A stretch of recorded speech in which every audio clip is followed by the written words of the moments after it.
bem perto de nós, né? Então, todos sabemos que a violência verbal e da violência psicológica geralmente não envolvem marcas físicas, mas, no entanto, originam problemas emocionais, cognitivos e comportamentais muito sérios.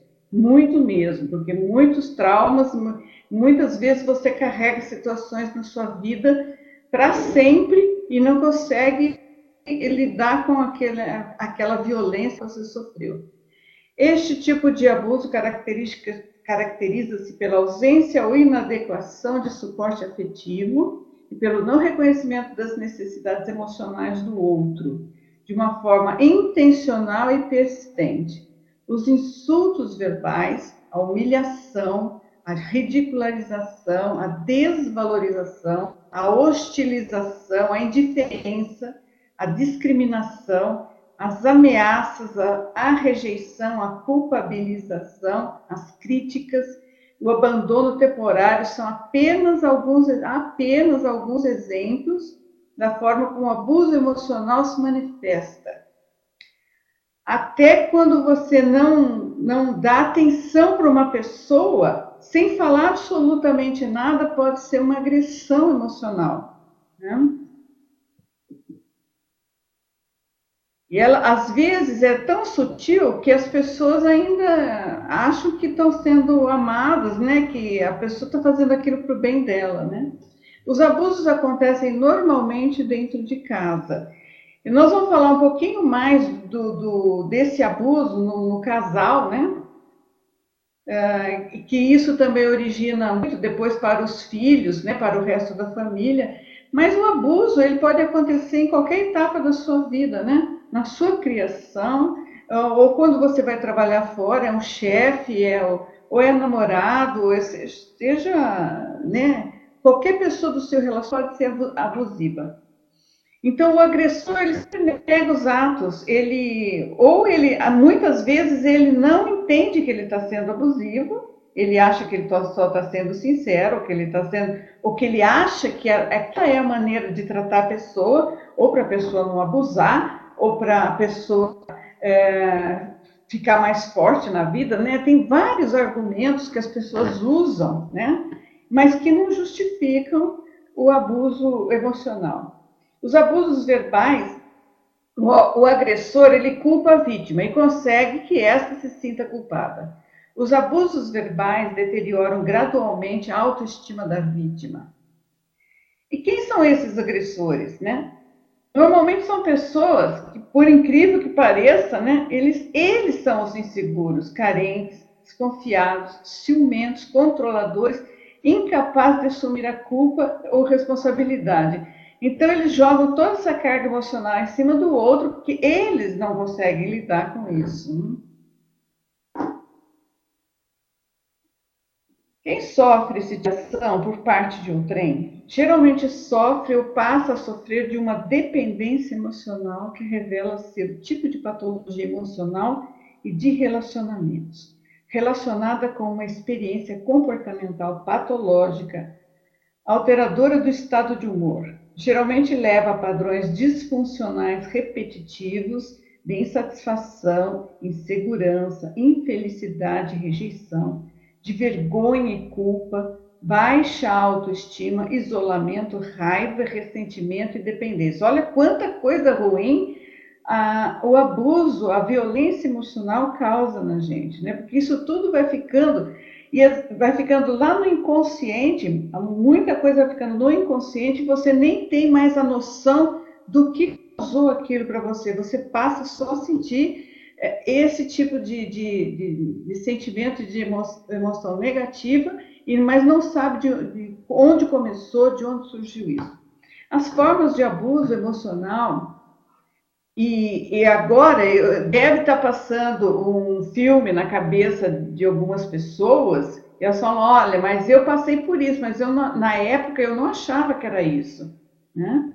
Mas a pessoa vai se encolhendo, vai se reprimindo, e ela vai se despersonalizando, né? Ela vai tentando montar uma máscara, uma imagem para conseguir lidar com tudo isso na sociedade, para ser aprovada, porque essas pessoas, elas se sentem totalmente desaprovadas, né?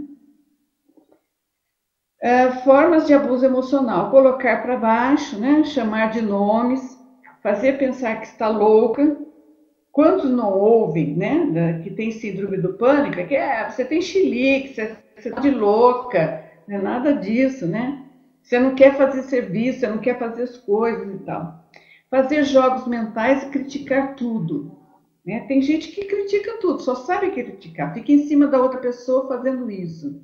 Ameaças de machucar física ou emocionalmente. Ameaças de divórcio, traição, suicídio, levar as crianças embora, contar a todos suas intimidades. Olha, deixar com medo através do olhar, gestos, voz alta, quebrar coisas, destruir propriedade, dirigir em alta velocidade. Muitas pessoas fazem isso, né? E a gente ouve muito, mas por que você se importa com isso? Por que você dá bola? Não liga para a pessoa. Ela não chega a fazer, ela só fala, são só gestos, é só a voz alta que você tem medo disso. Mas a pessoa vai ficando com medo, sim. Né? É um processo muito traumatizante este. Ameaçar fazê-la de empregada, tomar todas as grandes decisões, agir como mestre da casa, negligenciar responsabilidades com o trabalho, cuidado dos filhos, responsabilidades da casa. Padrões abusivos de sedução, forçar a fazer coisas contra a sua vontade, criticar performance sexual, né? Deboche, né? O bullying também nas escolas é uma violência emocional. Contar sobre relacionamentos fora da relação, não deixar que você trabalhe ou atrapalhar seu trabalho, controlar seu acesso ao dinheiro e esconder investimentos. Isso aqui é clássico, gente.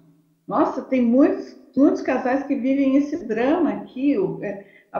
Tem pessoas que falam assim, a mulher principalmente, né? Ele não me deixa trabalhar fora. Né? E como que é esse não deixa, né? Porque ninguém amarra ninguém às vezes nem põe um revólver na cabeça da pessoa para falar isso. Mas por isso que é uma violência emocional, ela domina o seu emocional, né? João Rafael está falando, eu acho muito importante, mais até do que o medicamento, a psicanálise e o autoconhecimento. Então, por isso que a gente investe nessa reunião aqui e a gente sempre um tema, um assunto para que a gente possa conversar aqui, para a pessoa se analisar, né? Então, ela vendo que ela tem esse tipo de problema, ela fala assim, olha de onde surgiu, eu preciso reagir, né? Porque eu não posso deixar que alguém me controle emocionalmente a este ponto, né? Porque você vive um terror, exatamente como se você tivesse sido ameaçado fisicamente, né? A Tereza está falando, desde que meu ex me abandonou depois de uma crise de violência, não tenho tido um dia de paz. É complicado, é muito complicado isso. Então, controlar o que você faz, olha, continua aqui. Controlar o que você faz, com quem você sai, com quem se encontra, com quem fala, negar acesso ao carro, deliberadamente afastar seus contatos de apoio, isolar a pessoa do círculo de amizades, não manter conversação dentro de casa. A pessoa, eu conheço histórias, inclusive de artista, que o rapaz deixava a moça dentro de casa, isolou, brigou com a família dela toda, a ponto da família deixar de visitar. Bom, isso porque não tinha eu como mãe, né? Porque ele ia precisar fazer muita coisa para me segurar de não visitar uma filha, né? Mas é assim, né? Deixava, não tinha telefone, não tinha o celular, isolou família, isolou amizade, que é para a pessoa nem ter oportunidade de reclamar para alguém socorrer, né? Então, a Andréa Salles está falando, passei por tudo isso até me separar com 4 anos. Realmente, acho que tudo que guardei é colocado agora para fora com SP. Então, porque nós consideramos assim a síndrome do pânico como se fosse uma hemorragia de emoção, né? Quando o corpo não aguenta mais, a sua mente não aguenta mais, o seu emocional, ele extravasa. E como que ele extravasa? Às vezes nem tem mais aquela pessoa para você extravasar com ela, brigar com ela. Então você somatiza isso tudo, né? Você começa a sentir dores, você começa a ter problemas físicos, né? Mas é tudo por causa do seu emocional. Por isso que a gente fala também que os medicamentos, eles só ajudam nos sintomas, né? Eles não resolvem o problema, porque o problema é de ordem emocional, né? Então, como é que se sente uma pessoa que está sob essa violência emocional? Ela vive em função da própria relação. Ela começa a agir ali dentro de alguma maneira que faça aquilo parar. Ela quer que aquilo pare. Ela quer acabar com aquela crítica, com aquele obsessor que está atrás dela o tempo todo, 24 horas, checando e vigiando, né? E criticando. Então ela quer sair disso. Então ela começa a fazer coisas sempre tudo que ela imagina que a pessoa queira para que pare com aquilo. E aquilo não para. Não para. Porque a pessoa nunca vai estar satisfeita com o que ela faz. Porque o objetivo dele é outro, é manter o controle sobre a pessoa. E não é fazer com que ela faça a coisa que ele queira. Não é porque ela faz errado que ele faz isso. É porque ele é um inseguro, ele é um carente, é um mau caráter às vezes, e ele quer o controle da outra pessoa. Então, a pessoa vive em função da relação, não resta energia para compromissos. Oi, Marta, boa noite. Sofre de limites débeis na fronteira do ego, é totalmente incapaz de terminar a relação. As pessoas ficam perguntando, mas por que você não larga essa pessoa? Ela não tem forças, por incrível que pareça, né? Ela não tem forças para terminar a relação. E ela também não consegue arrumar, na maioria das vezes, arrumar essa relação para que fique boa. Por quê? Porque depende do outro querer, né? Não depende da gente. A Dionísia, mas aí a culpa é dos dois. Sim, a culpa é. Mas por que você se deixa dominar é que a gente está tentando descobrir, fazendo essas reuniões aqui, explicando que isso aqui é uma violência emocional, porque tem pessoas que nem conseguem identificar isso, né? Tem pessoas que eles não sabem que estão vivendo uma situação de violência. Eles acham que isso aí é assim mesmo, que ela que é ruim. A autoestima fica tão baixa que ela acha que ela que é incapaz, que ela que não sabe mesmo fazer as coisas, ela que é uma pessoa ruim, entendeu? Não é todo mundo, né? Tem gente que identifica, mas tem gente que fica assim no limbo, né? Ela não consegue mais identificar a coisa. A Leia está falando, faço terapia, uso remédios, sofri abusos psicológicos em um emprego, olha lá, por 10 anos. Eu sofri emprego. Eu sofri emprego que eu peguei, em 2 anos, era um massacre em cima do meu emocional, e a pessoa, eu não podia largar o emprego, eu dependia daquilo. Eu peguei uma gastrite nervosa por causa disso, tive muitas dores, tive que tomar, eu curei a minha gastrite, que era no estômago, eu curei tomando antidepressivo, porque era de fundo emocional, né? A pessoa deixa assim, a pessoa deixa, mas essa coisa não começa assim, violenta de uma hora para outra, né? São coisinhas que às vezes vão acontecendo, a pessoa não percebe que ela vai entrando e vai permitindo isso, né?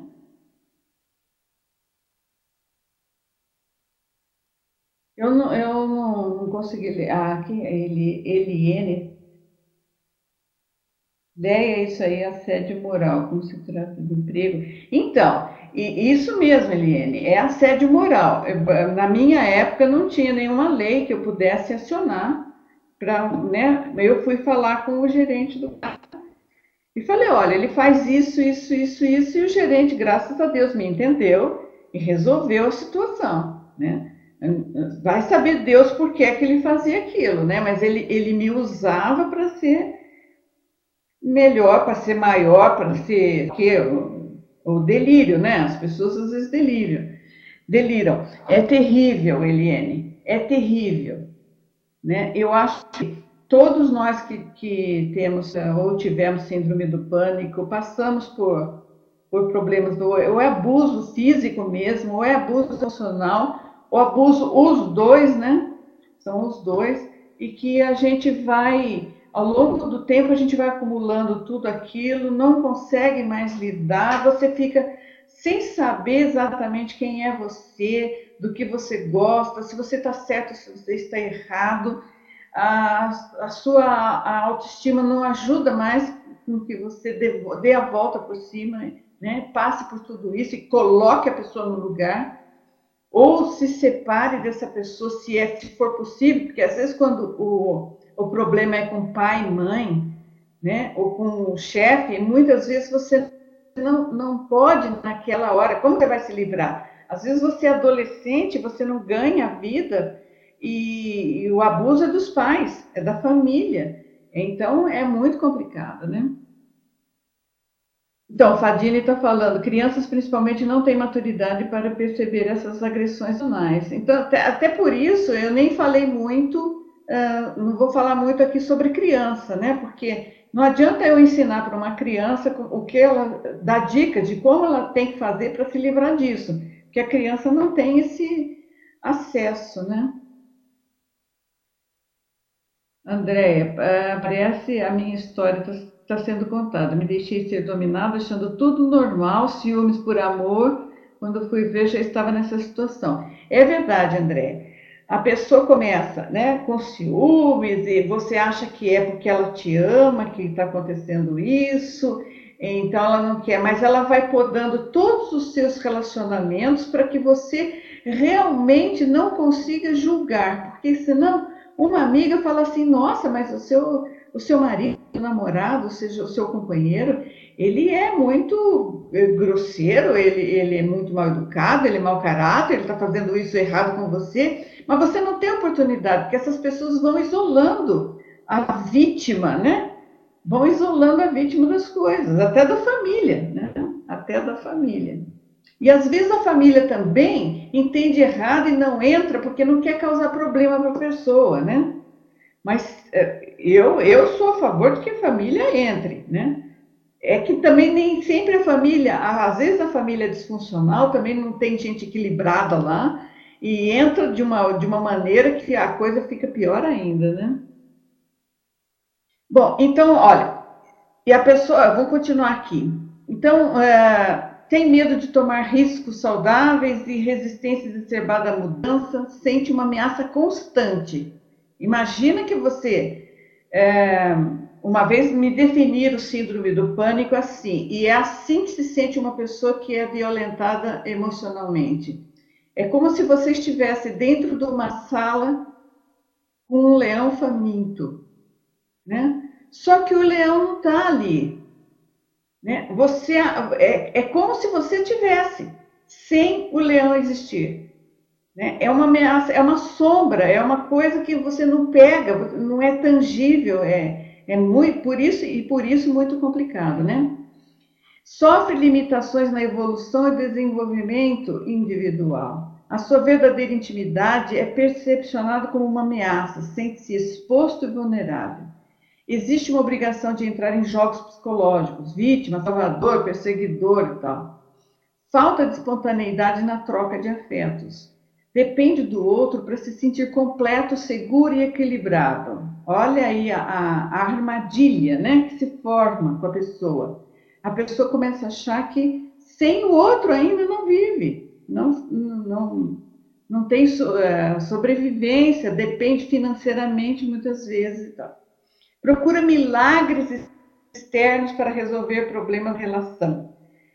Não só na relação. Quem tem a personalidade que desenvolve a síndrome do pânico, ela está sempre procurando um milagre para resolver todos os problemas que ela tem.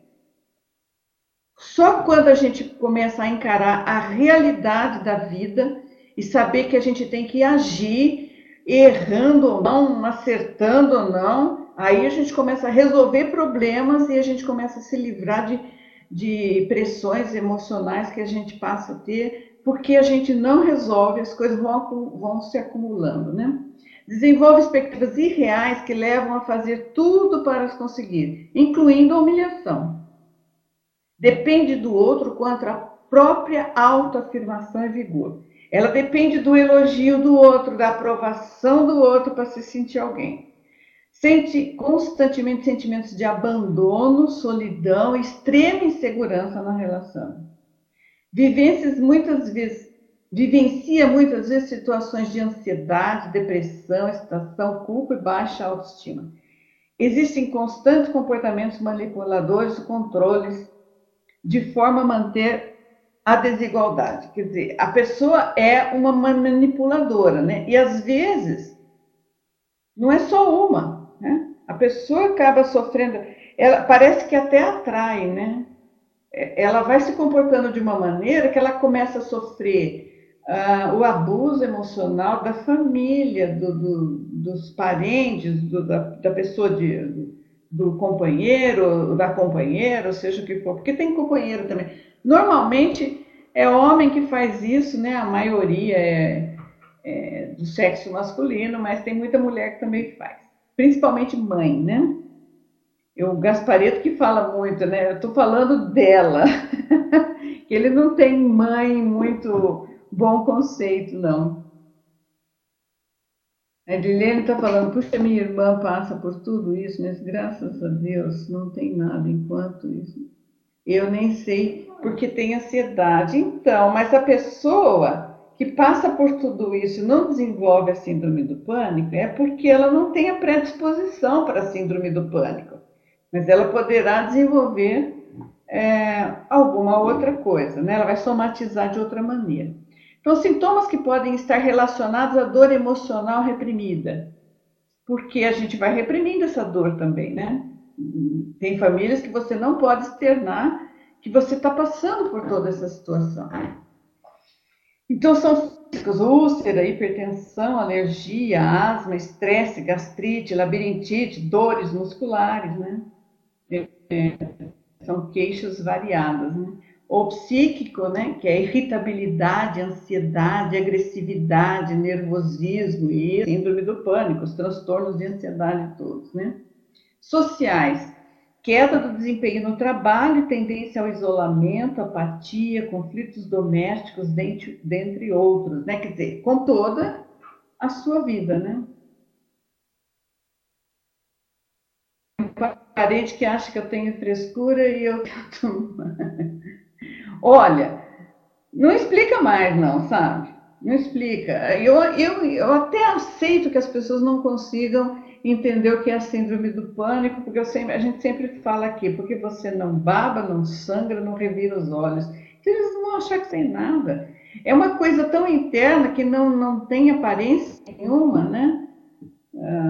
Porque a gente nem desmaia, a gente não é nada disso, a gente só fala que está passando mal, estou passando mal, estou passando mal, a pessoa não sabe nem lidar com aquilo, né? Não explica mais nada, fala assim, olha, eu tenho, pronto, aceite e encerrado o assunto. Então, como lidar com o abuso emocional, né?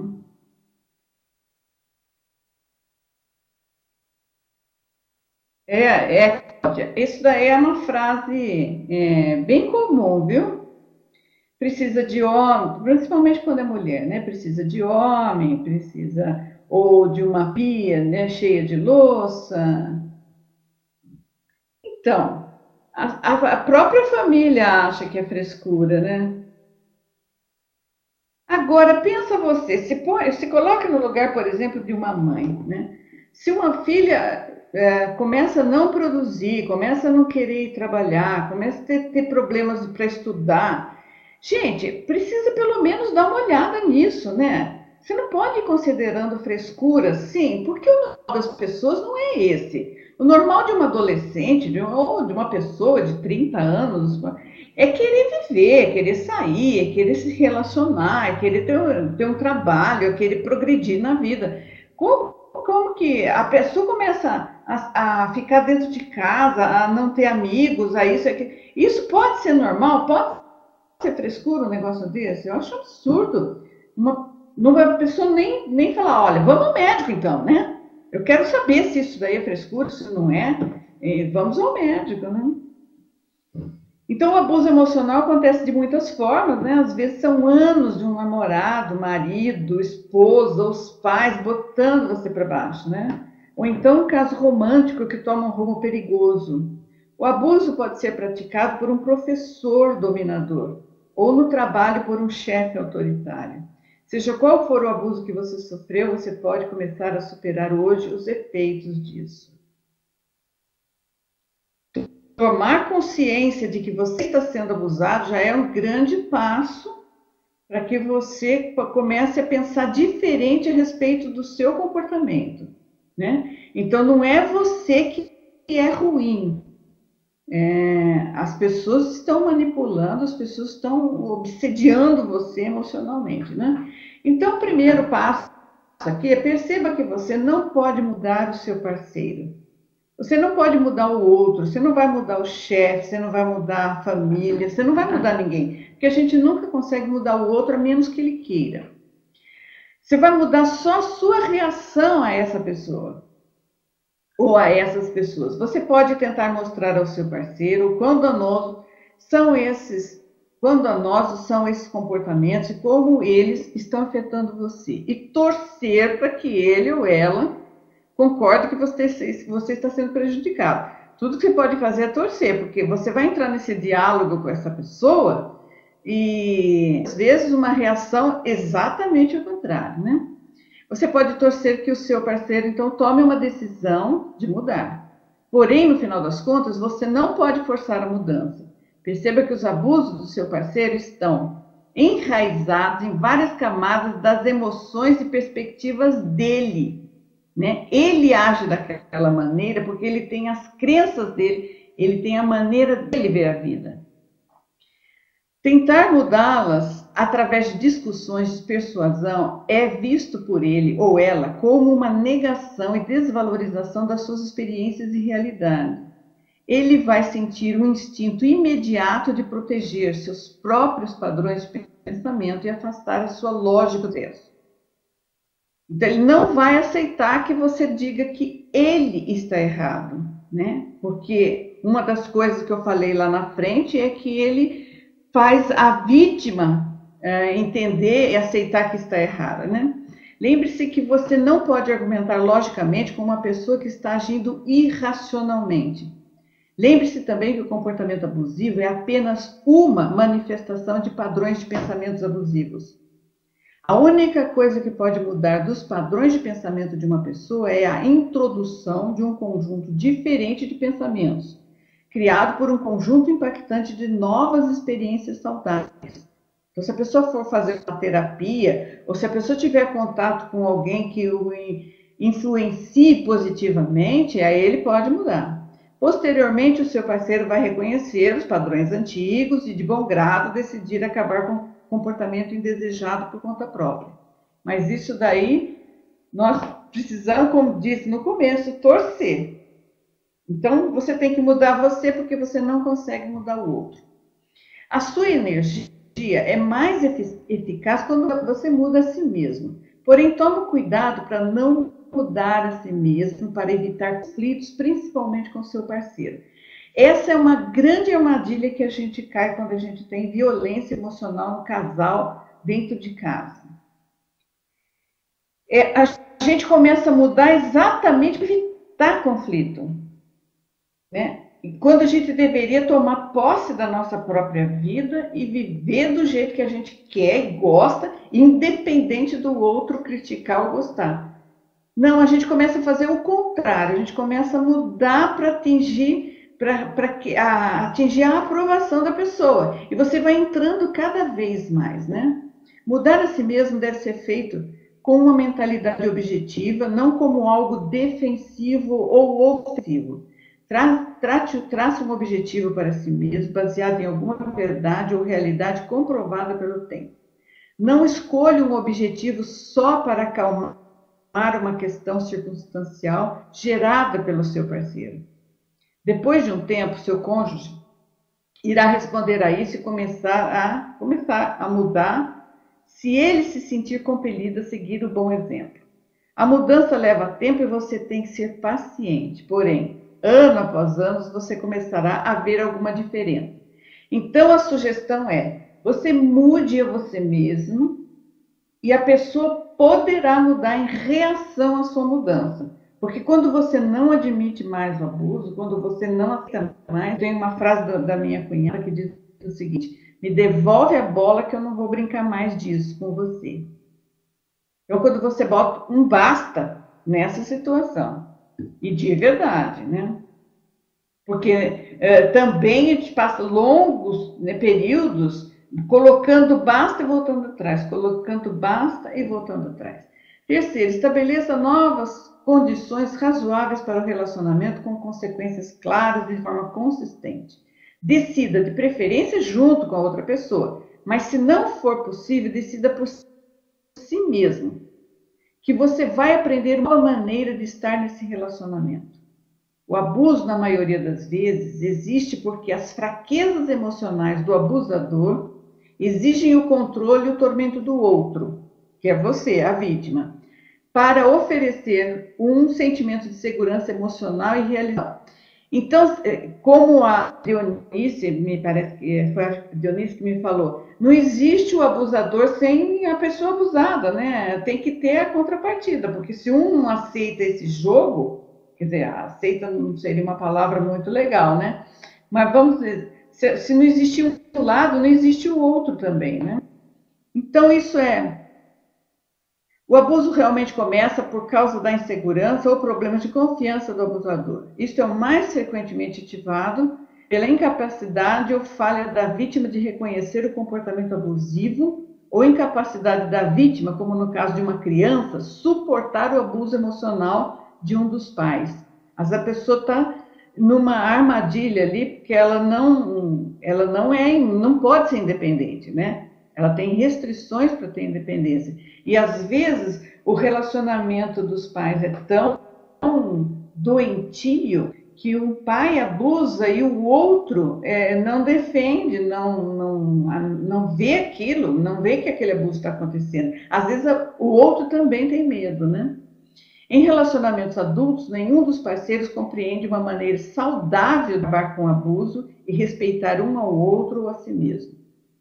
Quando isso é estabelecido, imediatamente todas as interações serão honrosas e especialmente vão excluir xingamentos, ataques ou julgamentos pessoais, como aumentar a voz, cuspir, tirar objetos, porque é incrível, né? As pessoas fazem de tudo. E se um dos parceiros quebrar o acordo, a separação será imediatamente imposta até que o respeito mútuo seja restaurado. Quer dizer, quando a gente decide que a gente não vai permitir mais abuso, a gente decide mesmo. A gente não pode ser frouxo e decidir, daí uns minutos a pessoa vem ou com uma palavrinha, ou com arrependimento, ou com choro, ou com alguma coisa, e você já aceita de novo, porque daqui a pouco a mesma coisa vai acontecer. Então esteja preparado para aceitar que isso nunca pode acontecer, especialmente em estágios avançados de abuso, e que o seu compromisso com um relacionamento saudável e respeitoso pode resultar na extinção do abusivo. Pode chegar uma hora que você tem que partir para a separação, porque não tem condições de recuperar aquele relacionamento, né?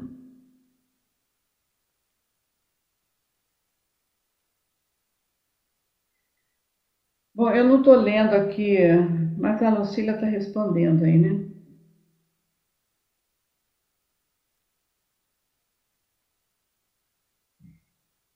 Então, olha, temos também que desenvolver inteligência emocional, né? Em caso de abuso, ambos os parceiros estão muitas vezes sem saber, suprimindo emoções importantes. Né? O que seria inteligência emocional, né?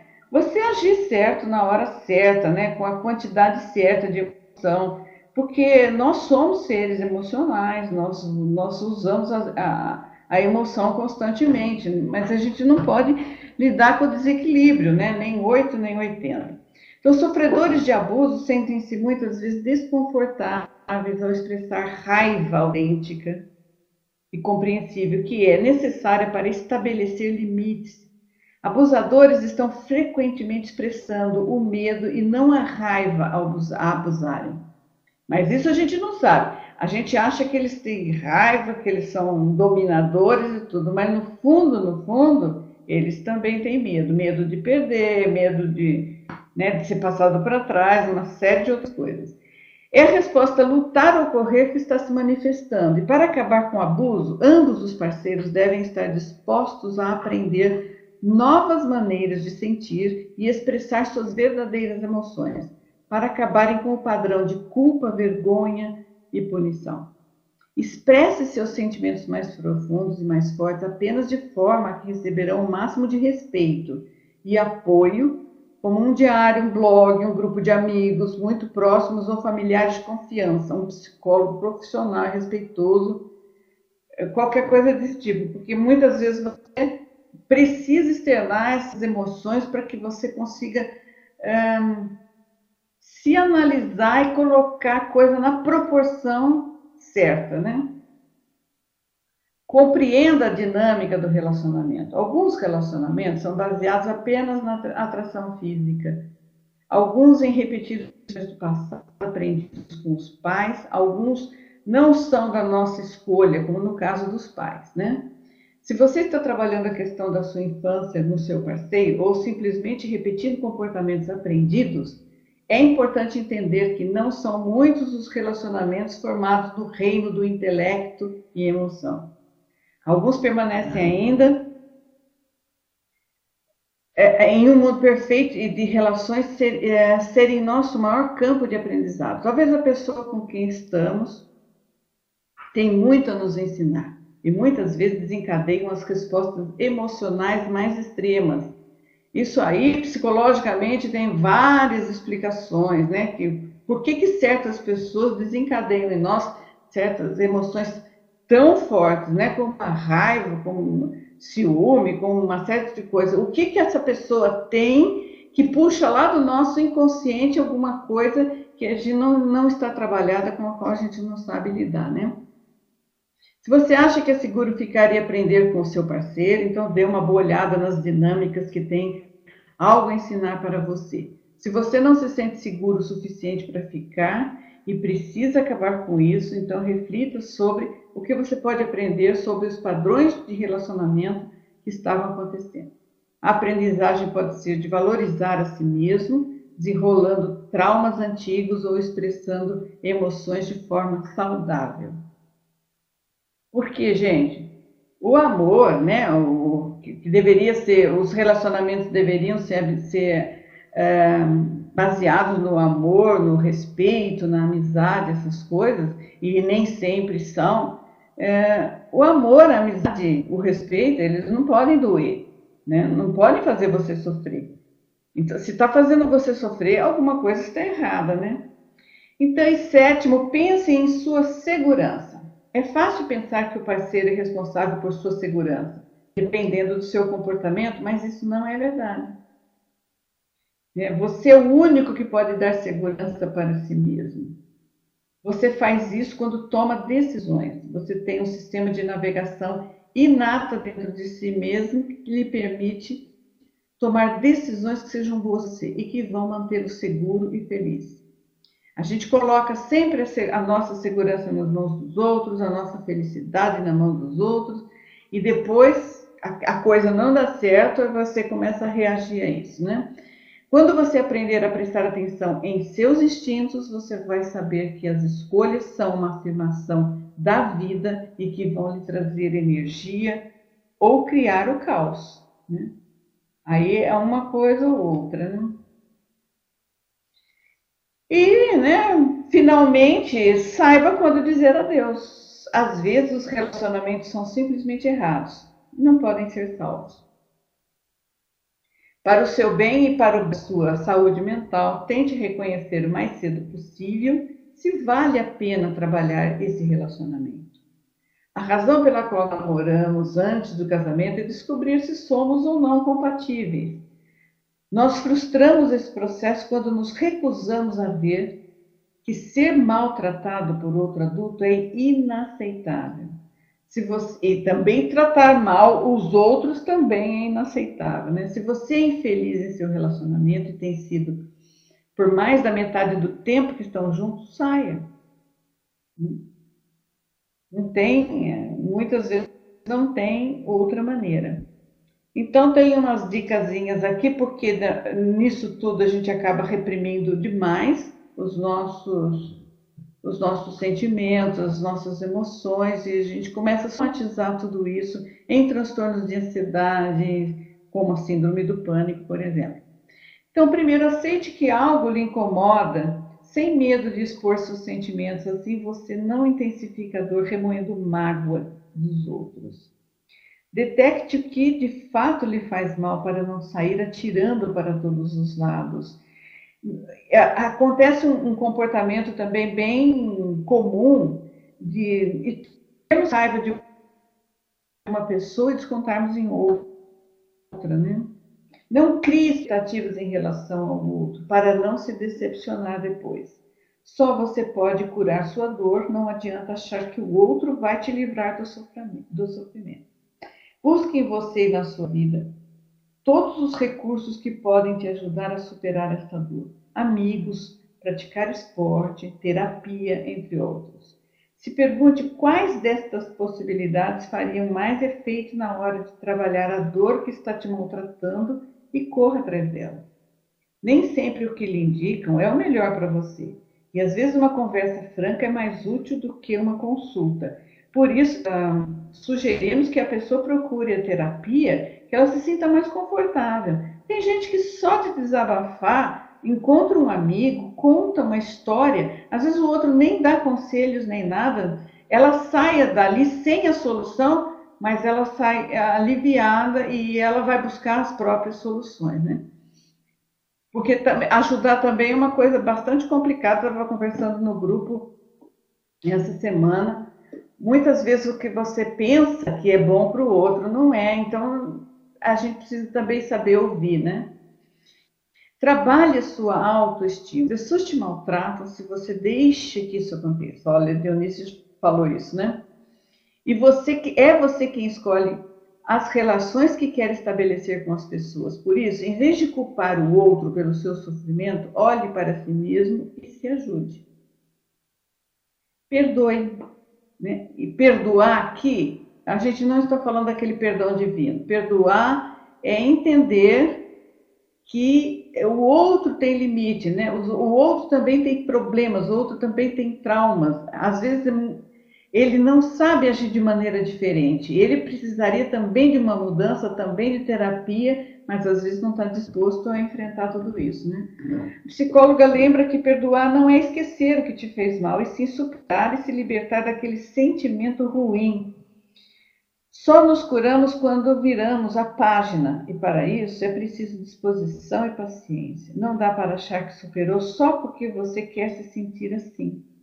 Tem que ser sincero, tem que ser verdadeiro, né? Esse sentimento tem que ser verdadeiro. Nós aqui não trabalhamos o perdão com aquela coisa divina, não. Perdoar é divino, você vai perdoar a pessoa.